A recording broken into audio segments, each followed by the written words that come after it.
के इस खास बुलेटिन में आपका स्वागत है। मैं हूं आपके साथ तान्या वर्मा। तो चलिए शुरुआत करते हैं बुलेटिन की।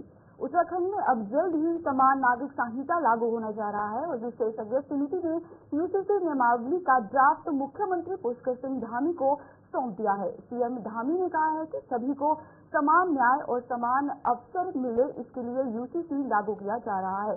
समान नागरिक संहिता लागू करने के लिए 7 कदम पूरे हो चुके हैं। 8वां कदम उठते ही उत्तराखंड देश का पहला राज्य बनेगा जिनमें अलग अलग धर्मों के पर्सनल लॉ की जगह एक समान कानून होंगे, जहां हर धर्म की महिलाएं अन्य राज्यों के मुकाबले सबसे सशक्त होंगी। लिव इन रिलेशनशिप को भी कानून के दायरे में लाया जाएगा। तो चलिए अब हम आपको ग्राफिक्स के जरिए बताते हैं कि ये 7 कदम क्या हैं। 2022 के चुनाव से पूर्व सरकार ने यूसीसी लागू करने की घोषणा की। सरकार गठन पर पहली बैठक में यूसीसी लागू करने का निर्णय लिया गया। सेवानिवृत्त न्यायाधीश रंजना प्रकाश देसाई की अध्यक्षता में समिति का गठन। कमेटी की रिपोर्ट सौंपने के बाद 7 फरवरी को विधानसभा में विधेयक पारित। राष्ट्रपति की सहमति से 12 मार्च को यूसीसी अधिनियम हुआ पारित। नियमावली के लिए शत्रुघ्न सिन्हा की अध्यक्षता में समिति का गठन। समिति ने नियमावली तैयार करके 18 अक्टूबर को सरकार को सौंपी। जल्द ही मंत्रिमंडल बैठक करके सरकार यूसीसी को लागू करेगी। तो आपको बता दें कि उत्तराखंड में अब जल्द ही समान नागरिक संहिता लागू होने जा रहा है। विशेषज्ञ समिति ने यूसीसी नियमावली का ड्राफ्ट मुख्यमंत्री पुष्कर सिंह धामी को सौंप दिया गया है। तो चलिए अब हमारे साथ हमारे संवाददाता धनराज गर्ग जुड़ चुके हैं। धनराज, हमें बताइएगा कि यूसीसी जो है वो कब तक लागू होगा? जी तान्या, बिल्कुल देखिए, यूपी को लेकर मुख्यमंत्री पुष्कर सिंह धामी शुरू से ही कहीं न कहीं लगातार सख्त नजर आ रहे हैं, क्योंकि आप देखेंगे कि 2022 के चुनाव से पहले कहीं न कहीं मुख्यमंत्री पुष्कर सिंह धामी ने अपने घोषणा पत्र में कहा था कि उत्तराखंड के अंदर वो यूसीसी लाएंगे, यानी कि सबको एक समान कानून देते हुए नजर आएंगे। और जिसकी पहल मुख्यमंत्री पुष्कर सिंह धामी की तरफ से की गई और अब देखिएगा 7 कदम बढ़ने के बाद कहीं न कहीं 8वां कदम अब जो होगा वो फाइनल होगा, यानी कि उत्तराखंड के अंदर यूसीसी लागू हो चुका होगा। क्योंकि जो समिति की रिपोर्ट है, ड्राफ्ट है, वो पूरा मुख्यमंत्री पुष्कर सिंह धामी को सौंप दिया गया है और अब 23 अक्टूबर को कैबिनेट बैठक बुलाई गई है।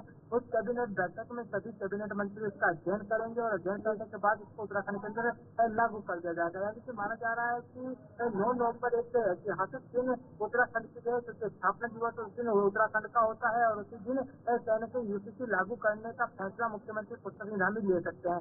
हालांकि अभी जो तारीख है लागू करने की वो तय नहीं की गई है, लेकिन यही माना जा रहा है कि 9 नवंबर को कहीं न कहीं उत्तराखंड के अंदर यूसीसी लग सकता है। और इससे कहीं बदलाव कहीं न कहीं कानून में देखने को मिलेंगे, क्योंकि यदि हम विवाह संबंधित कहें या रिलेशनशिप संबंधित कहें या फिर तलाक संबंधित कहें, तमाम इस तरह के कानून होंगे कि जिनमें काफी बदलाव देखने को मिलेगा और सबको समान नागरिकता से तहत कहीं न कहीं जो कानून की प्रक्रिया है वो होती हुई नजर आएगी, यानी कि सभी धर्मों को एक तरह का कानून यहाँ पर मिलता हुआ नजर आएगा। और उत्तराखंड आजादी के बाद पहला राज्य ऐसा होगा कि जहाँ पर यूसीसी लागू किया जाएगा। ठीक है धन्यवाद। बताइएगा कि यूसीसी लागू होने के बाद उत्तराखंड में क्या क्या जो बदलाव आ सकते हैं? बिल्कुल तान्या, देखिए आपको बता दें कि जिस तरीके से आपने देखा होगा कि लगातार उत्तराखंड के अंदर जो रिलेशनशिप वाले मामले हैं या तलाक के मामले हैं या फिर कहा जाए कि विवाह पंजीकरण के मामले हैं, क्योंकि अब कहीं न कहीं कानून के अंतर्गत विवाह को पंजीकरण करना आवश्यक होगा और ये जिम्मेदारी भी लोकल बॉडी को दी जाएगी। यानी कि कोर्ट में आप विवाह पंजीकरण कराते थे, लेकिन वो कोर्ट में न कराकर अब आपको लोकल बॉडी यानी कि नगर निगम को ये जिम्मेदारी दी जाएगी और उसके साथ ही आप नगर निगम में पंजीकरण करा सकते हैं। और उसके साथ ही कई कानून ऐसे हैं कि जिनमें बदलाव देखने को मिलेगा। और वही मुख्यमंत्री पुष्कर सिंह धामी ये भी साफ कर चुके हैं कि इस कानून से किसी भी समुदाय को या फिर किसी व्यक्ति को कोई नुकसान होने वाला नहीं है। ये उत्तराखंड के हित के लिए बनाया गया है और उत्तराखंड में लोगों को इसका हित जरूर मिलता हुआ नजर आएगा। ठीक है धन्यवाद। बताइएगा कि यूसीसी के बाद कोई चुनौतियां या कोई ऐसा कुछ मतलब विरोध वगैरह हो सकता है क्या इन फ्यूचर क्या हो सकता है इसके बाद? देखिए कानून यदि मैं विरोध की बात करूँ, क्योंकि जब यूसीसी लागू करने की बात की गई थी तो विपक्षी दलों ने लगातार सरकार पर निशाना साधा था। लेकिन अब देखिए कि राष्ट्रपति की मंजूरी इसको मिल गई है। राष्ट्रपति की मंजूरी के मिलने के बाद इस तरह का कोई विरोध उत्तराखंड के अंदर नहीं देखने को मिल रहा है, और न ही ऐसा लगता है कि कोई विरोध इसका होगा, क्योंकि जो कानून बनाया गया है मुख्यमंत्री शिक्षा विभाग ने उसको एक एक तक को, यानी कि एक एक जो कानून है उसको जनता को समझाने की कोशिश की है। तमाम जनता को समझाया भी जा रहा है, तमाम तरीके से मुख्यमंत्री पुष्कर सिंह धामी समझाने की कोशिश भी कर रहे हैं, और जनता उसको समझ भी रही है। यानी कि जनता को भी लगता है कि कहीं न कहीं यूसीसी उत्तराखंड के अंदर लागू होगा तो कहीं न कहीं उनके फायदे की बात होगी और उनके सबको एक समान कानून मिलता हुआ नजर आएगा। जी, तमाम जानकारी के लिए धन्यवाद धनराज। तो धनराज हमें अपडेट कर रहे थे। तो चलिए अब हम बढ़ते हैं अगली खबर की ओर। नीति आयोग की टीम उत्तराखंड में 2 दिवसीय दौरे पर पहुंची, जहां पर मुख्यमंत्री पुष्कर सिंह धामी ने नीति आयोग टीम का स्वागत किया। नीति आयोग के उपाध्यक्ष सुमन बेरी और उनके टीम सचिवालय स्थित मुख्यमंत्री कार्यालय पहुंचे, जहां नीति आयोग उपाध्यक्ष का मुख्यमंत्री ने स्वागत किया। इस दौरान उत्तराखंड के मुख्य सचिव राधा रितूड़ी, शासन के आला अधिकारी भी मौजूद रहे। मुख्यमंत्री पुष्कर सिंह धामी ने कहा कि सस्टेनेबल डेवलपमेंट गोल्स के मामले में उत्तराखंड देश में नंबर 1 रहा है। उत्तराखंड भले ही छोटा पहाड़ी राज्य हो, लेकिन उत्तराखंड में विकास के मामले में काफी कार्य किया जा रहा है। नीति आयोग के सहयोग से प्रदेश की योजनाओं को आगे बढ़ाने का कार्य किया जाएगा। उत्तराखंड में चल रहे कार्यों और योजनाओं को लेकर नीति आयोग की टीम को प्रेजेंटेशन दी जाएगी और शासन के सभी आला अधिकारी इस दौरान मौजूद रहे। प्रधानमंत्री जी ने जो बाबा केदार के प्रांगण से, केदार धाम से, उनके मुख से निकले हुए शब्द कि 21वीं सदी का तीसरा दशक उत्तराखंड का दशक होगा, हम उस दिशा में बढ़ रहे हैं। उसी का परिणाम है कि हमारी जीएसडीपी भी बढ़ रही है, हमारी जो बेरोजगारी दर है वह भी कम हो रही है। हम बहुत सारे जैसे स्टार्टअप के क्षेत्र में पहले हम केवल अचीवर्स की श्रेणी में थे, आज हम लीडर्स की श्रेणी में आ गए हैं। निवेश करने वाले राज्यों में भी हमारा स्थान देश के प्रमुख राज्यों में आ रहा है। हर दृष्टि से आज हमारा राज्य आगे बढ़ रहा है। प्रधानमंत्री जी के वो कथन, ऐसा लगता है कि वो उनके मुख से शिव रूपी शब्द थे जो धरातल पर उतर रहे हैं और आगे भी उतरते रहेंगे। मैं उसका उपाध्यक्ष हूँ। उसके 2 खास जिम्मेवारियां हैं। एस्पिरेशनल डिस्ट्रिक्ट, एस्पिरेशनल ब्लॉक, और दूसरा जो कहते हैं SDG, सस्टेनेबल डेवलपमेंट गोल। बहुत खुशी की बात है कि जब हमने ये सस्टेनेबल डेवलपमेंट गोल्स की किताब कल पिछले साल निकाली थी, इसी साल जुलाई में, कि उत्तराखंड सबसे नंबर 1 है इसमें, तो इसका मुबारक देना चाहते हैं ऑनरेबल सीएम को। दूसरा, हम इधर हरिद्वार से आए और हरिद्वार डिस्ट्रिक्ट एक हमें एस्पिरेशनल डिस्ट्रिक्ट है, उसमें एक एस्पिरेशनल ब्लॉक भी है, और मेरी जिम्मेवारी है, बनता है कि मैं अपने आंखों से देखूं, अधिकारियों से बात करूं। तो और उन्होंने आरती का भी इंतजाम किया था, तो ये दौरा शुरू हुआ ये हरिद्वार डिस्ट्रिक्ट में, और आज माननीय सीएम ने हमें ये कर्टसी कॉल। मैं ये भी कहना चाहूँगा कि नीति आयोग का गवर्नेंस है कि गवर्निंग काउंसिल पे सब सीएम प्रेजेंट हैं, और मेरी ड्यूटी है कि हर सीएम को एक दफ़ा मैं उनको अपने राज्य में मिलूं। तो ये पहला ऑफिशियल विजिट है। हालांकि एक दफ़ा मंसूरी में, चिंतन शिविर के लिए में, पर देहरादून में पुष्कर सिंह धामी मंत्रिमंडल का जल्द विस्तार किया जा सकता है। 3 से लेकर 4 नए मंत्री बनाए जा सकते हैं। कहा यह भी जा रहा है कि हाईकमान के निर्देश पर फेरबदल जैसा कदम भी उठाया जा सकता है। चर्चा तो यहाँ तक है कि इस सबको लेकर गहन मंथन चल रहा है। वहीं रानीखेत से भाजपा विधायक प्रमोद ननवाल ने मीडिया से बात करते हुए कहा कि उन्होंने रानीखेत से वर्तमान प्रदेश अध्यक्ष कारण महारा को शिक्षक देने का काम किया है। इतना ही नहीं, कारण महारा की राजनीतिक पृष्ठभूमि रानीखेत में काफी अच्छी थी। वे हरीश रावत के भी रिश्तेदार हैं और करण महारा को वे हराकर वहां से विधायक बने हैं। इसलिए यदि पार्टी हाईकमान का फैसला उन्हें मंत्रिमंडल में शामिल करने का रहेगा तो वह निश्चित इसका सम्मान करेंगे।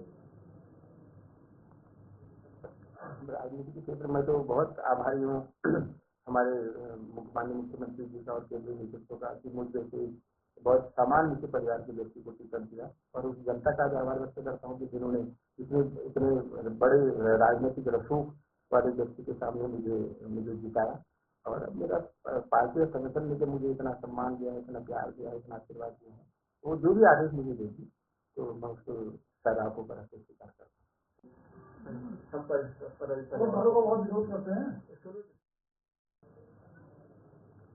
देवभूमि उत्तराखंड में चल रही चारधाम यात्रा में भारी संख्या में श्रद्धालुओं का आना जाना जारी है, जिसके बाद अब धामी सरकार की तरफ से चारों धामों के कपाट बंद होने की तारीखें घोषित की जा चुकी हैं। इस बात पर उत्तराखंड के पर्यटन मंत्री सतपाल महाराज ने कहा कि 1 नवंबर को गंगोत्री धाम के कपाट बंद होने वाले हैं। यमुनोत्री और केदारनाथ धाम के कपाट 3 नवंबर को बंद होंगे। साथ ही उन्होंने कहा कि तुंगनाथ धाम के कपाट 4 नवंबर को और बद्रीनाथ धाम के कपाट 17 नवंबर को बंद होने वाले हैं। 1 नवंबर को गंगोत्री धाम के कपाट बंद हो रहे हैं। यमुनोत्री के 3 नवंबर को, तुंगनाथ के 4 नवंबर को, बद्रीनाथ धाम के 17 नवंबर को और केदारनाथ धाम के 3 नवंबर को कपाट बंद हो रहे हैं। तो जो भी दर्शनार्थी दर्शन करना चाहें वो पहले पहुंच के दर्शन कर सकते हैं। हल्द्वानी में प्रेस वार्ता करते हुए नेता प्रतिपक्ष यशपाल आर्य ने कहा कि राज्य सरकार द्वारा अतिक्रमण के नाम पर गरीबों को हटाने की साजिश, भ्रष्टाचार तथा स्मार्ट मीटर के नाम पर अडानी की उत्तराखंड में एंट्री सहित जनहित के दर्जनों मामलों को लेकर कांग्रेस 21 अक्टूबर को नैनीताल कमिश्नरी का घेराव करेगी। यशपाल आर्य ने कहा कि वर्तमान में भ्रष्टाचार चरम पर है। खनन में हैदराबाद की कंपनी वसूली कर रही है। स्मार्ट मीटर अडानी के नाम पर दिए जाएंगे। उत्तराखंड को बेचने के लिए सरकार पूरी तरह तैयार है, लेकिन कांग्रेस सरकार के जन विरोधी नीतियों के खिलाफ जमकर विरोध करने को तैयार है। रुद्रपुर हल्द्वानी के बाद अब 21 अक्टूबर को नैनीताल कमिश्नरी का घेराव किया जाएगा। वहीं विधायक सुमित हृदयेश ने कहा कि अब आम जनता इस सरकार से पूरी तरह त्रस्त हो चुकी है। देखिए, उत्तराखंड की भारतीय जनता पार्टी की सरकार अहंकार में मदमस्त होकर जन विरोधी फैसले ले रही है। पूरे प्रदेश में भ्रष्टाचार व्याप्त है। कानून व्यवस्था पूरी तरह से भंग हो चुकी है, ध्वस्त हो चुकी है। आपदा से पूरा प्रदेश प्रभावित है। सड़कें गड्ढों से पटी पड़ी हैं। माननीय मुख्यमंत्री के आदेश के बावजूद भी, तारीख तय करने के बावजूद भी सड़कों की बदहाल दशा है और यहाँ की नदियों को बेच दिया गया है।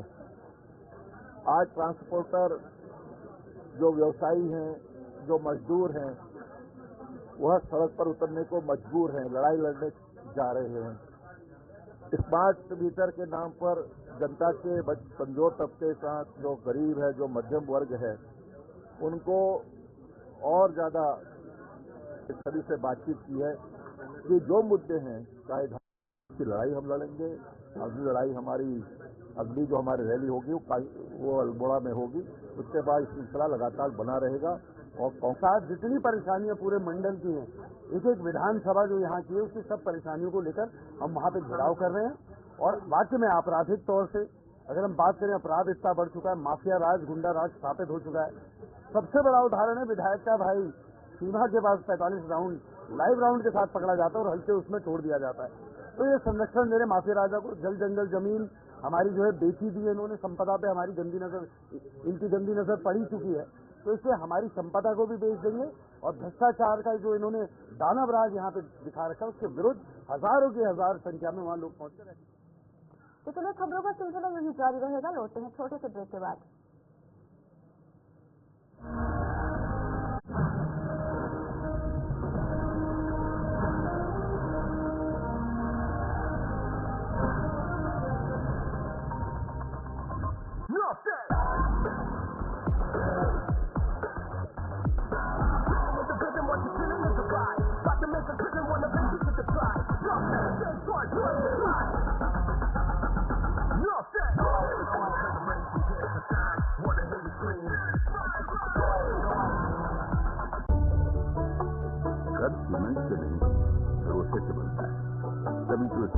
याद रहता है।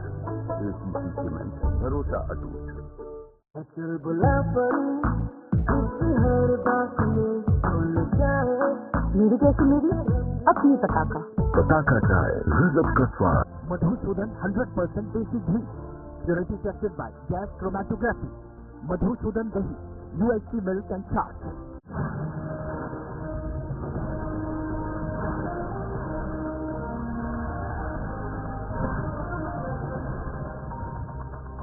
आपका फिर से स्वागत है। तो चलिए बढ़ते हैं अगली खबर की ओर। 20 नवंबर को केदारनाथ विधानसभा में उपचुनाव होना है, जिसको लेकर कांग्रेस एक्टिव मोड में नजर आ रही है।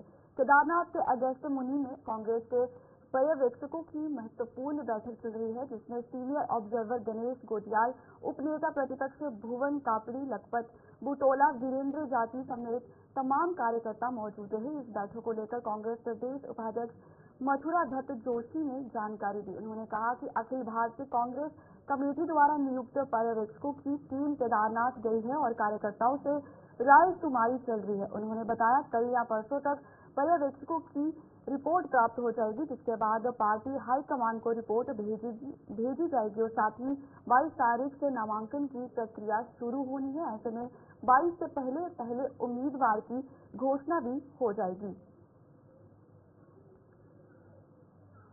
देश की नामचीन संस्थान IIT रुड़की की मेस में खाने के सामान में चूहे का एक वायरल वीडियो के बाद खाद्य सुरक्षा विभाग हरकत में आ गया है। इस मामले के सामने आने के बाद खाद्य सुरक्षा विभाग की टीम IIT रुड़की पहुंची और टीम ने राधा कृष्ण भवन की मेस के अंदर खाने और अन्य खाद्य सामग्री के सैंपल लिए और सैंपल को जांच के लिए लैब भेजा दिया गया है। इसके अलावा टीम ने संस्थान को चूहों से निपटने के लिए निर्देश दिए हैं। आपको बता दें कि IIT रुड़की के राधा कृष्ण मेस में कढ़ाई और कुकर में चूहे मिलने के बाद संस्थान चर्चाओं में है। वरिष्ठ खाद्य सुरक्षा अधिकारी योगेंद्र कुमार पांडे का कहना है कि IIT रुड़की के एक मेस के खाने और अन्य खाद्य सामग्री के कई सैंपल लिए गए हैं और मेस में गंदगी मिलने पर मेस संचालक को नोटिस भी दिया गया है।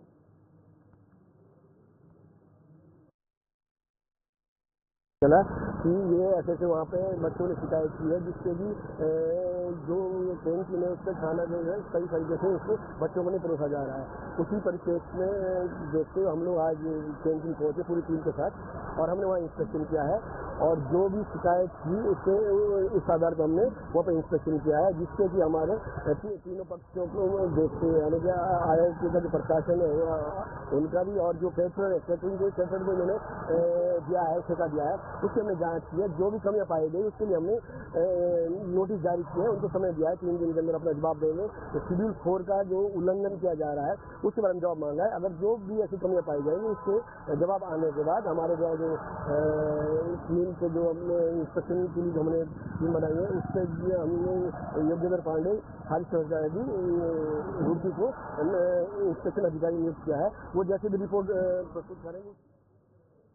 बागेश्वर के जिलाधिकारी आशीष भड़गाई ने बागेश्वर वासियों के लिए हेलो बागेश्वर के नाम से स्वरोजगार हेल्पलाइन का उद्घाटन किया है। बागेश्वर DM आशीष भड़गाई का दावा है कि हेलो बागेश्वर हेल्पलाइन के माध्यम से ग्रामीण जन शिकायतों को सुना जाएगा और तेजी से कार्यवाही को अमल में लाया जाएगा। हेलो बागेश्वर के माध्यम से स्वरोजगार लाभार्थियों की परेशानियों को भी सुना जाएगा।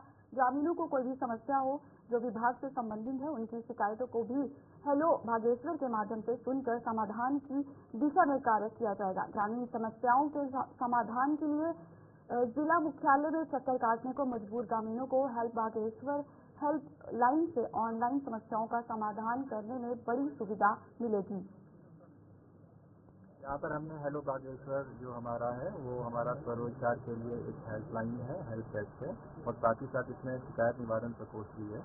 तो इसमें हमारी जितनी भी स्वरोजगार परक योजनाएं हैं उसके जो भी लाभार्थी होंगे तो उनका पूरा डेटाबेस यहाँ पर हमारे पास उपलब्ध है यहाँ पर और उसको हम इंडिविजुअली ट्रैक करेंगे कि अगर कोई लाभार्थी है उसको कहीं कोई प्रॉब्लम हो रहा है या कोई डिपार्टमेंटल कोऑर्डिनेशन या बैंक से उनको कोई समस्या है तो उसका संबंधित बैंक के द्वारा और संबंधित विभागों के द्वारा निराकरण करके उनको अवगति कराया जाएगा।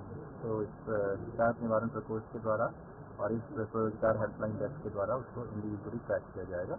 साथ ही साथ जो हमारे बागेश्वर के जितने भी जनमानस है उनकी कोई भी समस्याएं जो विभिन्न विभागों से रिलेटेड है वो भी यहाँ पर दर्ज कर सकते हैं इस हेल्पलाइन नंबर पे और इस नंबर को अभी हम लोग 1 सप्ताह ट्रायल बेसिस पे रन कर रहे हैं। उसके बाद इसको हम टोल फ्री भी कर देंगे और यहाँ पर समस्याएं को दर्ज करने के बाद संबंधित विभागों के द्वारा उसका निराकरण भी किया जाएगा और मेरे द्वारा और के द्वारा।